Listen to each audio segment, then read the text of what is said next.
tried to kill me so he could have my life insurance money. So I decided to go on Tinder to look for some potential matches. And lo and behold, a guy named Jared was there. He was adorable, he was charming, and we had multiple cell phone calls before deciding to meet. We met at Red Lobster and it was like fireworks. He was so romantic and looked like a 6-foot-something cowboy. He took me to a wildlife bird refuge after dinner and I instantly fell for him. We dated for months and everything was mostly good. However, he was just very pressuring for things. And I didn't want to take things too fast. I was 21 and he was 31. Eventually, this just gave me some bad vibes, so I decided to cut off the relationship. But a few months later, he called me saying that he couldn't forget me. He had been married before and his wife had passed away, so I felt very sympathetic towards him. He had a really nice job, making over $150K a year, and he said that all he wanted to do was take care of me and my child. So I moved in and things were good again. I would wake up in the morning, he would make me coffee, and I would help him with his kids. But I noticed that my weight was starting to go down. And that's when I realized he was putting something in my coffee. Follow me on Insta and stay tuned for part 2. Part 2 to my boyfriend trying to kill me to get my life insurance money.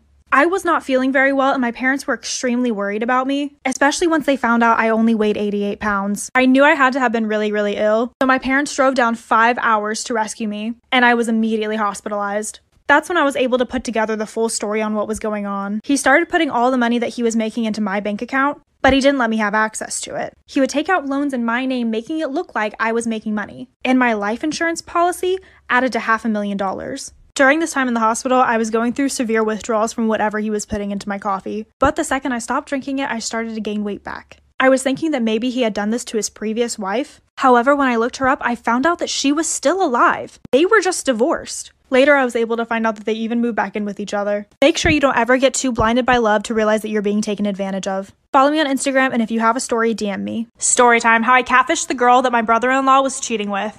So my brother-in-law always had a bit of a cheating reputation, and he definitely gave me the worst vibe. He had even cheated on my sister before, but they forgave each other and worked things out. Whatever. But I knew that something was up once rumors started to fly again. And so did my sister. And there was one particular girl on his phone that was very sus. So my sister got the number and we decided to set her up. We didn't really know how much she knew or if she was aware that he was married. So we just pretended to be him and asked her to come over. And since they had been hooking up, she was down to come over. So we sat and waited, and she walked in expecting to see my brother-in-law, but instead she got my sister and I. When I say she was shocked, I mean she was shocked. She wasn't furious or anything, however, she kept acting weird like it was all a big joke. She was like, oh my god, I had no idea he was married, which you can't blame her for everything, it takes two to tango. However, I still think you should be aware of who you're seeing. But she agreed to confront him with us. Follow me on Instagram and stay tuned for part 2. Part 2 on how I catfished the girl that my brother-in-law was cheating with.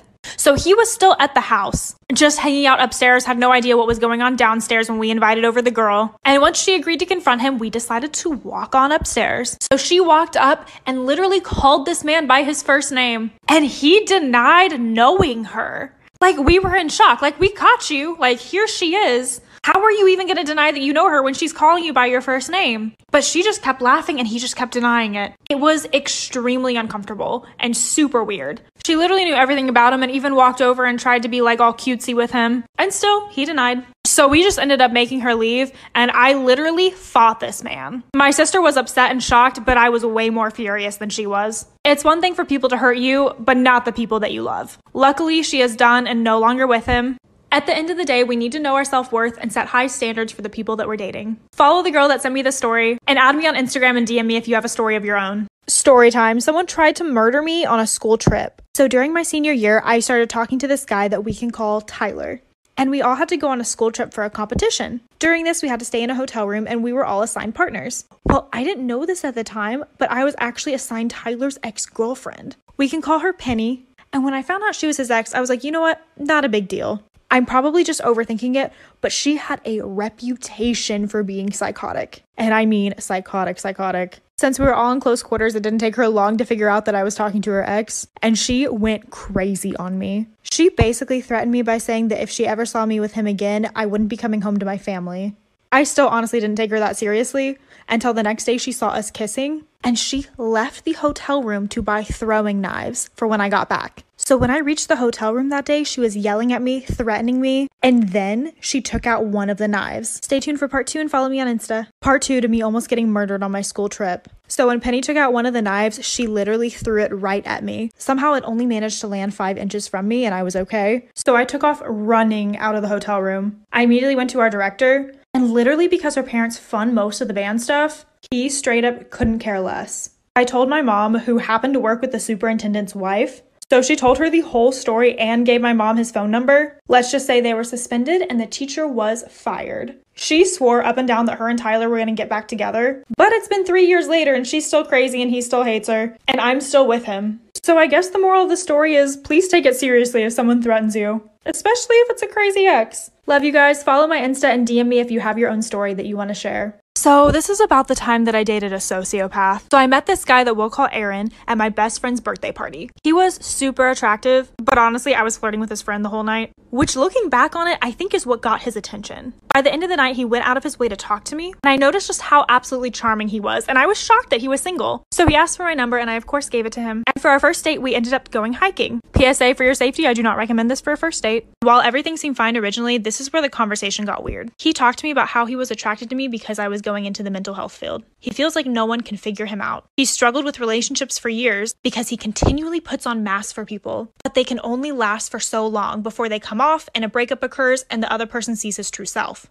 But he says that this is why he's so good at sales. He's able to be whoever he wants to be for each person. He customizes it. Never once did he talk about his own emotions regarding situations, just his protection of his own reputation, as if he sees people as a way to get something or protect something. Soon I was contacted by a family member. Stay tuned for part 2. Hey guys, so welcome to part 2 of me dating a sociopath. So his cousin reached out to say that this is what he does to girls. He stays in someone's life for a little bit, absolutely destroys it, and then pieces out. The person that he dated before me was a mom of 2 kids. He walked into her life, pretended to be a father figure, and then once he couldn't hold that mask for too long, he left. He only lasted like 3 months. Of course, me being absolutely stupid, I decided to continue dating this person. Part of it was because I was attracted to them, and another part was just pure fascination. He always told me what I wanted to hear. Looking back on it, I know that I was just another person that he customized whatever he had to say to, but not only did he win me over, he went out of his way to impress every single person in my life so that he would for sure have an end. And then on my birthday of last year, he called me to tell me he was too busy to date me. And I was beyond upset with myself for seeing so many red flags and still continuing. And that's when one of his best guy friends reached out to me, saying that he had been dating my best friend's little sister the entire time, talking to her, going on dates with her, having her over right after me, completely two-timing. I cut him off and haven't heard from him in a year. Until last week. Stay tuned and follow me on Instagram.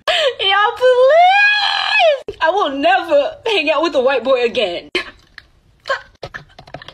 This white boy came to pick me up. You know, I was trying to get that little diddly dick. And as soon as we get into the car, he's smiling at first and then he starts looking at me weird. I'm just like, okay, whatever. So we drive to his house. His mom is... I'm not gonna be able to get through this. His mom is there and she looks fucking terrified when she looks at me. I'm like, okay, whatever. I'm probably the first bad bitch that he brought to this house. I'm sorry.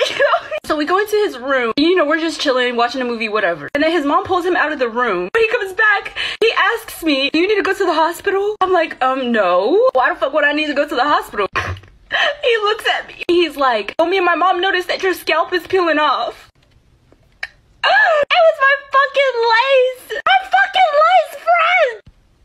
I'm like, what? And I run into the bathroom and I'm looking in the mirror. I look in the mirror and I see a whole part of my lace is lifted up. Once I told him it was my hair, he got mad and called me a catfish. He made me Uber myself home. Story time of how I burned down my entire house when I was 8 years old. So basically, we had so many candles in the house, I guess just because my mom was obsessed with candles. I was also obsessed with fire. So every time I seen the candle, I would put my finger in the fire. And no, it didn't hurt me whatsoever. I guess it was just amusing to me. And everybody called me a pyro. So one day I was scrolling on Musical.ly, and on like the Feature Me page, I saw something with a candle. And it was like how to make your own candle or something like that. But you had to make your own candle out of a candle. So I went into my room and I closed my door. And like the first step was melting the candle all the way. So I lit the candle and then I put a piece of paper in there. I don't know why I did, but I did. And the fire started getting so big, so I lifted the piece of paper and I threw it on my rug. And I didn't want to get in trouble for fire on the floor, so I just left my room and left it alone. And I kid you not, just a couple minutes later, I hear the smoke detector going off. And my older brother screaming. I'm running out of time, like, for part 2. Part 2 of how I burned down my entire house at just 8 years old. So continuing on with the story, after I hear the smoke alarms going off and my brother screaming, I knew exactly what I did. And I blamed it all on my brother. And to this day, they still think it's my brother. Even though it was in my room, but my family believed whatever I said. Anyways, the whole back side of the house was on fire, and we all rush out of the house. And of course, my mom takes care of it. I'm pretty sure she called 911. Well, duh. Sadly, our 2 cats, 2 bunnies, and 4 hamsters were in the house. and our bird, but our bird was getting ready to pass anyways. I'm not sure how, but the house caught on fire so quickly, and the entire thing just blew up into flames. There might have been something else that the fire triggered to make it more big, I guess. I don't really know how to word that. But we ended up raising enough money to move to a different house because we lost every single one of our belongings. When the house burned down, there was only one wall standing, and it was the wall of pictures of my grandma who passed 10 years ago. Storytime of how my entire virtual online class found out that I was pregnant, and one of them ended up telling my mom. So due to COVID, where I live, there is no in-person school, so everybody is virtual. So I was in my first block, and you only have to turn on your cameras for when she does attendance, and then when you're talking. So I was called on, and I had to answer a question, so I unmuted myself, and I turned on my camera. And then when I was done, I turned off my camera, and I think I forgot to mute myself back. After that, during that week, I was already having a pregnancy scare, so I FaceTimed my boyfriend, and I went to go take a pregnancy test. Mind you, I don't really listen in class to begin with, so I turned the volume all the way back down because when the teacher calls on you once, she doesn't call on you again. So again, I couldn't hear anything happening in the classroom. So I was on the phone with my boyfriend. I was freaking out while I was taking a pregnancy test, and it ended up coming back positive. So I started freaking out, and I started bawling my eyes out. And in my room, I was screaming, I'm pregnant, what am I gonna do? I look back over and the session had ended, and everyone in that class is texting me like, oh my God, are you okay? I'm here for you, blah, blah, blah, blah, blah. So of course I start to freak out. I'm running out of time like for part 2. Part 2 of how my whole entire online class found out that I was pregnant, and one of them told my mom. So continuing with the story, I texted a couple of them back and I was like, how did you know? And they were like, we heard you sobbing in the background screaming, I'm pregnant. Then one of them goes, we heard some guy in the background screaming, just get a hanger, and you were screaming, no! Then one of them comes to tell me that the teacher had to start a brand new class because I wouldn't mute myself. So then I emailed my teacher and I told her that I was going through a really hard time and I really do apologize. And then she explained to me that everything was fine, like she understands things happen. So we were all good until like 3 days later. And my mom calls me telling me that somebody in my class had told her that I am pregnant. And I tried telling her like, no, like that is not true. That is not true whatsoever. And then she sends me a recording that somebody else sent her of me in my room bawling my eyes out screaming, I'm pregnant, I don't know what to do. So somebody in my class was a big old snitch and sent a recording of me screaming I'm pregnant to my mom. And my mom is trying to force me to get an abortion, but I don't want to. To sum it up, I'm moving in with my grandma because she's super, super supportive. And in 3 months, I'll be